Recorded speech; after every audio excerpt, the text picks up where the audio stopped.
Brigade parade গ্রাউন্ডে ঝালমুড়ির একাধিক counter করা হয়েছে। তুমি জানো যে নির্বাচনের আগে ঝাড়গ্রামে যখন প্রচারে গিয়েছিলেন প্রধানমন্ত্রী নরেন্দ্র মোদী, তখন তিনি সে একটি দোকানে যান এবং নিজের পকেট থেকে খরচা করে তিনি সেখান থেকে ঝালমুড়ি নিজে যেমন কেনেন, আশপাশের মানুষজনকেও খাওয়ান। ঠিক সেই জায়গা থেকে আজকে সেটা একটা প্রতীক হিসেবে একাধিক ঝালমুড়ির কাউন্টার করা হয়েছে। দেখতে পাচ্ছ বিজেপির কর্মী সমর্থকেরা এখানে বিপুল ভিড় জমিয়েছেন এবং তাদের যেটা বক্তব্য যে তারা ঝালমুড়ি খেতে চান এবং ঝালমুড়ি খেতে খেতেই আজকে তারা ব্রিগেড প্যারেড গ্রাউন্ডে প্রবেশ করবেন।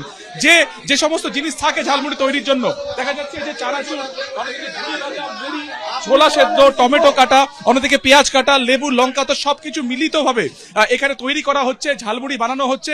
এবং যারা বিজেপির কর্মী সমর্থকেরা রয়েছেন প্রত্যেকটা কাউন্টারে তারা ভিড় জমাচ্ছেন জয় শ্রীরাম স্লোগানকে কেন্দ্র করে। এবং ছোট ছোট এইবার এরকমই কিন্তু যে প্যাকেট রয়েছে বা কাগজের যে ঠোঙা রয়েছে, সেই কাগজের ঠোঙাতে করেই কিন্তু তাদেরকে ঝালমুড়ি দেওয়া হচ্ছে। আমরা একটু কথা বলে নেবো।